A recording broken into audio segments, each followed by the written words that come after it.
1부는 사회보고 2부에서는 또 발표하라고 하는 강창일 위원님의 심사는 무엇인지 참 궁금합니다. 지금 여러분 그 자료에 보면 특별법 개정안, 전면 개정안의 내용이 나와 있습니다. 복사본으로 좀 제출되어 있고요. 한번 천천히 읽어보실 만한 내용들입니다. 그래서 이걸 전부 다 설명드리기는 좀 어렵고요. 앞으로 법안 심사 과정에서 쟁점이 될 수 있는 사항을 중심으로 말씀을 좀 드리겠습니다.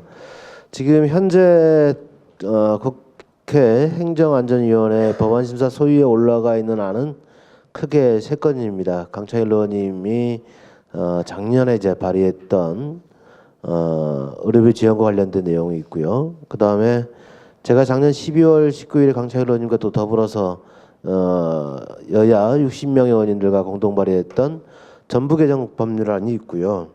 그리고 바른미래당의 권은희 의원이 대표 발의한 개정안이 있습니다. 근데 강창일 의원님 아니라 저 안은 이제 같은 내용이라고 좀 볼 수가 있는 거고요.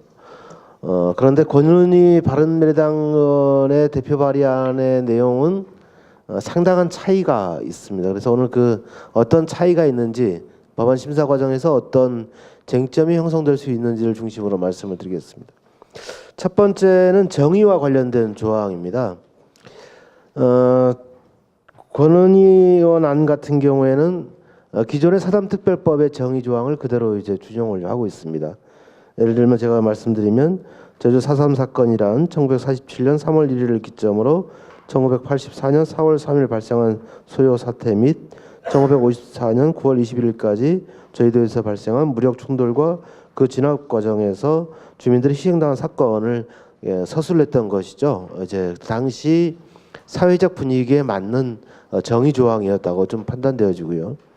그래서 이제 이 정의 조항과 관련해서 시민사회 진영에서나 사상 관련 단체 또 역사학에서 계속 문제제기가 있었습니다.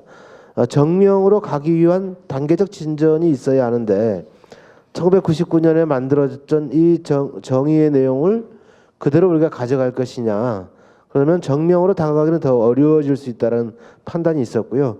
그런 논의 과정을 거쳐서 다시 제시된 안이 제가 대표 발의한 안의 정의에 나와 있습니다. 그래서 누가 왜 어떤 이유로 기본적인 이런 관련 내용들을 집어넣은 것인데요. 저희 4.3 사건이란 미군 정기인 1947년 3.1절 기념행사에서 발생한 경찰의 발포 사건을 기점으로 하여 경찰과 서북청년회의 탄압에 대한 저희도민의 저항과 단독선거, 단독정부를 반대를 기치로 1948년 4월 3일 남로당 저희도당을 중심으로 한 무장대가 봉기한 이래 대한민국 정부 수립 이후 1954년 9월 21일 한라산 통행금지가 전면 해제될 때까지 무장대와 토벌대 간의 무력 충돌과 토벌대 진압 과정에서 수많은 저희도민의 희생당한 사건을 말한다. 즉 어떠한 사건이 어떻게 해서 발생을 했고 누구에 의해서 이런 내용들을 포함을 시켰습니다. 정명으로 한 단계 다가가기 위해서 이 정의 조항을 우리가 고쳐내지 못했을 때 정명으로 나가기 어렵다 이런 판단이 있었던 겁니다. 그래서 물론 이와 관련해서는 권은희 의원 안과 다소 차이점이 있는 것이고 또 이것을 법안심사 소위원들이라든가 동료 의원들의 동의를 다 구해야 되는 문제가 있습니다. 그런 과정에서 4.3에 대해서 제대로 이해할 수 있는 이런 기회를 가지고 있다는 측면에서 저는 상당히 의미가 있다고 보고요. 그런데 이걸 끝까지 지켜낼 수 있을지는 법안 심사 과정에서 논의해야 될 문제라고 생각되어집니다. 두 번째는 진상규명 조사와 관련된 내용이 좀 쟁점으로 좀 될 것으로 보입니다. 저희 안에서는 제8조 진상규명의 조사 방법에서 4.3 사건의 진상 및 개인과 공동체에 대한 직간접적인 피해를 직권으로 조사할 수 있다라고 해서 좀 더 포괄적으로 규정을 하고 있습니다. 대상과 범위에 대해서. 그리고 저는 그 개인의 신청과 조사보다는 관계기관 등이 그 조사와 관련돼서 정보를 제대로 제공할 수 있도록 하는 측면에 좀 방점을 둔 겁니다. 즉 이것은 4.3의 성격을 규명하거나 증명을 해나가는 데 있어서 진상조사가 부족한 부분을 채우기 위해서 이런 측면이 필요하다고 판단을 했던 것이고요. 그렇다면 당시 이제 미국의 어떤 개입과 관련된 문서라든가 당시 국방부 관련 문서들 이런 부분에 대한 좀 더 구체적인 접근이 이루어져야 한다는데 좀 더 방점을 찍은 것으로 볼 수 있습니다. 그렇다고 해서 개별 사건에 대한 진상조사를 하지 않는다는 것은 아닙니다. 여기에도 개별 사건을 조사할 수 있는 법적 근거는 마련되어 있다는 점을 말씀드리겠습니다. 그런데 권은 의원 안 같은 경우에는 제8조 위원회 사무에서 이걸 제시를 하고 있는데요. 제주 4.3 사건의 시기별, 지역별, 대상별 피해 상황 조사 및 각각의 피해 상황과 관련된 개별 사건 조사로 진상규명 조사를 해야 한다라고 규정을 하고 있습니다. 그리고 진상규명의 신청은 제23조에서 규정을 하고 있는데요. 희생자와 유족 또는 이들과 친족 관계에 있는 사람이나 위원회 진상규명 사건에 관하여 특별한 사실을 알고 있는 사람은 위원회에 진상규명을 신청할 수 있다. 즉 피해자 또는 신청인이 신청해야 진상규명 조사를 할 수 있다라고 읽힐 수 있는 대목입니다. 그런데 이 부분이 이제 왜 중요하게 쟁점이 될 수 있냐면 개별 사건 진행 조사를 진상 조사를 했을 때는 보상의 문제와 또 직접적인 연관이 되어질 수 있습니다. 보상의 문제는 이제 그 다음에서 다시 설명을 하겠습니다만은 개별 사건을 다시 조사해서 희생자로 정확하게 인정이 돼야 보상을 할 수 있는 이런 선례를 남길 수 있다는 측면이 있는 것이고요. 그리고 결정된 기존의 특별법에 의해서 사람 진상조사위원회에서 희생자로 결정된 사람에 대해서 다시 희생자를 재심의할 수도 있는 여지를 줄 수가 있습니다. 이것은 우리가 1999년 특별법이 제정된 이후에 무수히 많은 보수단체에서 희생자가 결정될 때마다 문제 제기를 해왔습니다. 이 사람들을 왜 위패를 모셔야 되냐, 왜 이 사람들을 희생자로 계속 우리가 국가에서 인정해줘야 되냐는 문제 제기를 계속 했었고 소송도 몇 차례나 진행이 됐던 겁니다. 그 사람들의 논리를 우리가 인정해 줘버리는 그런 법적 근거를 마련해 줄 수 있다는 측면에서 저는 개별 사건 조사의 어떤 진상조사 방식은 매우 위험한 이런 조사 방식이라는 점을 말씀드리고 싶습니다. 그 다음에 명예회복과 보상과 관련된 쟁점이 있습니다. 제가 대표 발의한 그 법률안에는 국가는 희생자 및 유족의 명예회복 및 보상을 위하여 필요한 조치를 지체 없이 시행하여야 한다로 되어 있습니다. 그리고 국가는 관련 법호에 따라서 희생자로 결정된 사람에 대해서 보상금을 지급한다로 이렇게 되어 있고요. 이게 핵심적인 내용입니다. 그런데 권은희 의원 안 같은 경우에는 희생자 또는 유족으로 인정받으려는 사람은 이 법 시행 후 2년 이내에 피해 신고를 하여야 한다라고 되어 있고요. 그리고 또한 이 권은희안 제8조 3호에 따라서 희생자로 결정된 사람에 대하여 보상금을 지급한다로 되어 있다는 점이 차이점이 되겠습니다. 그래서 개별 사건에 대한 진상조사의 방식에 접근을 했을 때 걱정되는 지점을 제가 말씀을 드린 거고요. 상당히 혼란을 또 초래할 수도 있는 측면이 있다는 점을 다시 한번 말씀드리겠습니다. 그리고 저희 안에 보면 제12조 명예회복 및 보상 등에 대한 조항에 보면 3항에 누구든지 위원회 결정으로 인정된 제주 4.3 사건의 진실을 부정 왜곡하여 희생자와 그 유족들의 명예를 훼손해서는 아니 된다라는 조항이 있습니다. 그리고 이와 관련된 벌칙 조항이 있는데요. 이 부분과 관련해서 조선일보에서 사설을 통해서 헌법 조항 위반이다. 그리고 이제 언론의 자유를 표현의 자유를 침해할 수 있다. 뭐 이런 주장을 좀 하고 있습니다. 그런데 이 조항을 부득이 넣을 수밖에 없는 이유는 4.3이 정부에 의해서 진상조사가 이루어지고 법이 제정되고 그에 근거해서 국가원수가 사과를 하고 이렇게 해도 계속 그 진실을 인정하지 않고 법률에 근거한 진실조차 인정하지 않고 계속 소송을 제기하고 문제를 제기하고 있는 이런 상황들이 계속되면서 희생자나 유족이 계속 제2차, 제3차 가해를 계속 받고 있는 문제가 끊임없이 제기되고 있기 때문에 특별법에 의해서 밝혀진 진실에 대해서만큼은 호도하지 않아야 된다라는 그런 문제의식을 반영한 내용입니다. 그래서 벌칙 조항과 관련된 내용에 대해서는 국회 관련 상임위 심의 과정에서 물론 정부의 어떤 의견도 들을 것이고 그런 과정에서 헌법에 배치되는 문제도 판단해 보겠지만 우리는 헌법과 법률에 따라서 결정된 내용에 대해서 명예를 훼손해서 안 된다는 측면이라는 말씀을 다시 한번 드리겠습니다. 그 다음에 네 번째 조항입니다. 네 번째는 군사재판과 관련된 내용입니다. 이 부분도 상당히 배치되는 측면이 좀 많이 있습니다.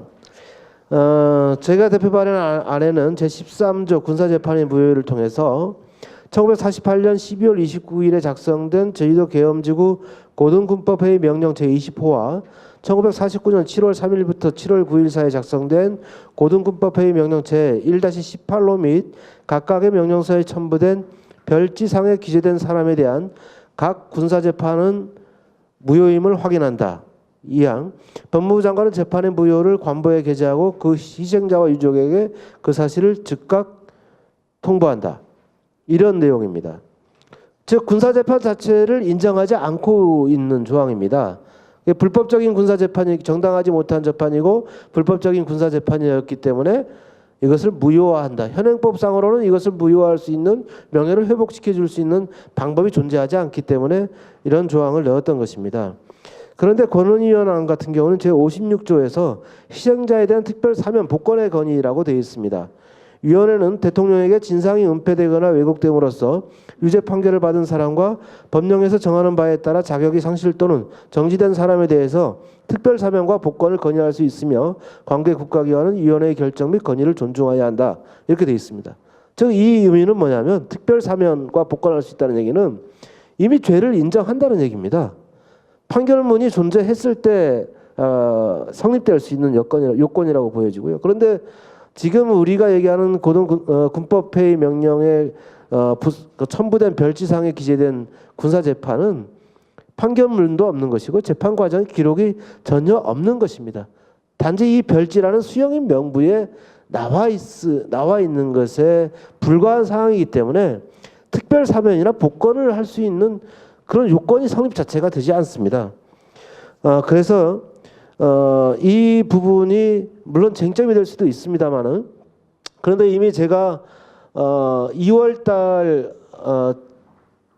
대정부 질의 과정에서 당시 법무부 장관을 상대로 이와 관련된 질의를 했습니다. 이와 관련된 질의를 했고 법무부 장관은 본 의원이 제기하는 문제에 대해서 당시 군사재판은 재판 절차가 제대로 진행되지 적법한 절판 절차가 없었고 과정이 투명하지 않았고 그래서 유법한 군사재판으로 볼 수 있다라고 판단했고 그리고 그런 희생자에 대해서 그런 판결을 받은 부분에서 명예회복 조치가 이루어져야 된다고 법무부 장관이 공식적으로 답변을 했습니다. 그렇다면 우리 정부가 갖고 있는 이 군사재판에 대한 시각은 군사재판을 무효화해야 한다는데 이미 방점을 찍고 있습니다. 저는 이제 그렇게 지금 우리 정부가 판단하고 있다고 보고요. 그래서 법안 심사 과정에서 이 부분은 반드시 제가 대표 발의한 법안의 내용대로 군사재판의 무효화로 가야지 특별사면 및 복권의 건의가 포함된다고 했을 때는 상당히 큰 문제가 제기될 수 있는 측면이 있다는 점을 다시 한번 말씀드리겠습니다. 다음은 다섯 번째 마지막 조항에 보면 부칙 조항과 관련된 내용이 있습니다. 이 부분도 제가 대표 발의한 안과 권은 의원 안이 좀 다른데요. 제가 좀 설명을 좀 드리겠습니다. 경과조치 조항을 둔 겁니다. 그런데 권은 의원 제 부칙 2조에 보면 이 법 시행을 위한 준비 행위라는 조항을 달았는데요. 이 법 시행 전에 행한 위원 및 소속 직원의 임명 또는 위촉, 위원회 설립 준비 행위 등은 이 법의 시행을 위한 준비 행위로 본다. 이 경우 위원회 임기는 이 법 시행일로부터 시작하는 것으로 본다. 이렇게 되어 있고요. 소관 사무의 승계 및 경과 조치 조항 제3조에 이 법 시행 전이 종전의 규정에 따른 제주 4.3 사건 진상규명 및 희생자 명예회복위원회 소관 사무는 이 법에 따라 설치된 제주 4.3 사건 진상규명 및 희생자 명예회복 보상위원회가 승계한다로 되어 있습니다. 즉 여기는 소관 사무를 승계하는 것으로 제시가 되어 있고요. 그리고 2항에서는 이 법 시행 전에 종전의 규정에 따른 제주 4.3 사건 진상규명 및 희생자 명예회복위원회의 행위는 이 법에 따라 설치된 제주 4.3 사건 진상규명 및 희생자 명예회복 보상위원회의 행위로 본다라고 되어 있습니다. 상당히 큰 차이가 있습니다. 행위로 보는 부분은 제가 읽힐 때는 사무에 대한 행위로 읽히고요. 위원회의 심의 의결사항에 대한 승계로 읽기가 상당히 어려운 측면이 있다. 그래서 이 부분에 대해서는 우리 변호사님께서 또 토론하는 시간이 있기 때문에 한 번 더 봐주시면 좋을 것 같고요. 이 부분이 또 나중에 부칙 조항이긴 하지만 상당히 좀 쟁점이 될 수 있는 여지가 있기 때문에 판단이 좀 필요한 부분이라고 생각을 합니다. 네, 지금까지 대략 5가지 분야에서 쟁점이 될 만한 부분을 중심으로 말씀을 드렸습니다. 그렇지만 제가 볼 때 가장 정부의 측면에서 또 중요한 게 있을 것 같습니다. 물론 이제 우리 행안부 과거사처리 지원단장님께서 와 계시긴 하지만 정부의 입장에서 중요한 것은 크게 저는 3가지라고 봅니다. 정의조항과 관련된 부분이 상당히 민감할 수 있는 여지가 있을 수 있다고 보고요. 2번째는 보상에 대한 문제입니다. 그리고 3번째는 군사재판의 무효화에 대한 문제이고요.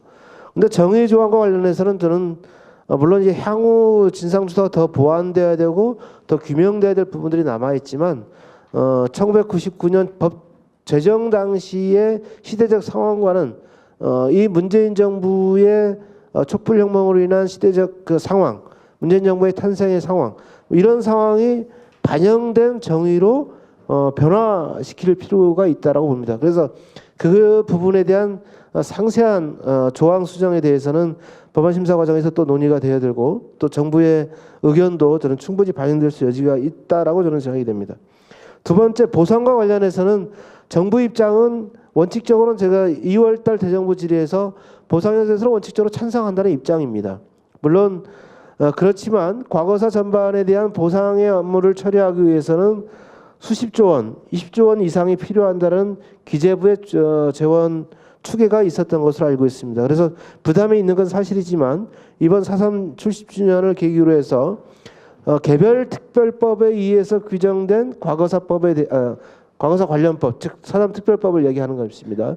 이 부분에 대해서는 우선적으로 보상해야 된다는 그런 입장으로 전환되고 있는 것으로 알고 있습니다. 이 부분에 대해서는 단장님께서 이따 지정토론 과정에서 다시 말씀을 있을 겁니다.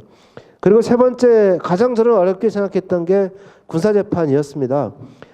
우리 사법유족회 법률지원단과도 많은 논의가 있었던 것이고요. 저희 국회 입법 법률지원팀과도 이제 논의하는 과정에서 가장 어렵게 논의했던 부분 중에 하나가 군사재판의 무효화였습니다. 그래서 과연 이게 우리 현재 가지고 있는 형법이든 어떤 모든 관련법을 통틀어서도 이렇게 접근할 수 없는 부분이었는데 아마 이게 우리 법률지원단에서 독일의 사례를 이제 많이 제시를 해줬고요. 그런 내용들을 포괄적으로 법무부에 또 자료를 제공을 했고 그리고 법무부에서도 새 정부 들어서 새롭게 이 문제에 대해서 또 그리고 국가인권위원회 했던 국가권익위원회의 요청 사항 등을 종합적으로 반영해서 법무부가 이제 그런 판단을 하고 전향적인 판단을 하게 되는 시점까지 왔다는 것은 상당히 고무적인 일이다라고 생각을 합니다. 그래서 정부의 입장 자체가 4.3 특별법 제정 4.3 70주년 추념식을 기점으로 해서 상당히 변화되는 측면이 있고 긍정적으로 좀 변화되어서 법안 심사 과정에서 크게 유리하게 작용할 것으로 본다는 점을 말씀드리고요. 그렇지만 다만 많은 의원님들께서 말씀이 있었습니다만은 지금 4월 국회가 거의 무산되고 있고요. 어제가 이제 6월 개원을 시행할 수 있는 마지막 일이었습니다. 어제가. 그래서 어제 결국 국민투표법을 개정시키지 못함으로 인해서 6월 개헌은 불가능한 것으로 오늘 아마 대통령께서도 말씀하신 걸로 좀 알고 있습니다. 그래서 이런 흐름 그리고 또 이제 4월 말 27일 남북 정상회담 그리고 북미 정상회담과 관련된 이런 외부적 요인들은 상당히 한반도 정세에 좋은 분위기로 가고 있지만 내부적으로 우리 국회 내 여야의 상황은 상당히 또 그 반대의 기운으로 좀 가고 있어서 좀 안타까운 상황이라는 점을 좀 말씀을 드리고요. 그렇지만 또 남북 그리고 북미 정상회담이 성공적으로 좀 개최되면서 한반도 정세에 또 급변한 아주 좋은 분위기의 긍정적 변화가 있게 되면 또 야당의 또 자세도 국회에 임하는 자세도 좀 달라질 수 있지 않겠냐는 그런 기대를 하고 있습니다. 그래서 그러한 점이 다소 산업특별법 처리에 조속한 처리에 도움을 줄 수 있지 않을까 생각을 합니다. 그리고 지금 이사 일정이 4월 달에는 이렇게 합의된 적이 없기 때문에 5월 초 임시회 이사 일정을 다시 한번 여야 대표 간에 또 협의할 수 있지 않을까 하는 좀 생각을 좀 해보고 있고요. 그렇지 않게 되면 또 6월 임시국회로 상황이 또 넘어갈 수도 있을 것 같다는 생각을 말씀드리겠습니다. 이상입니다. 고맙습니다.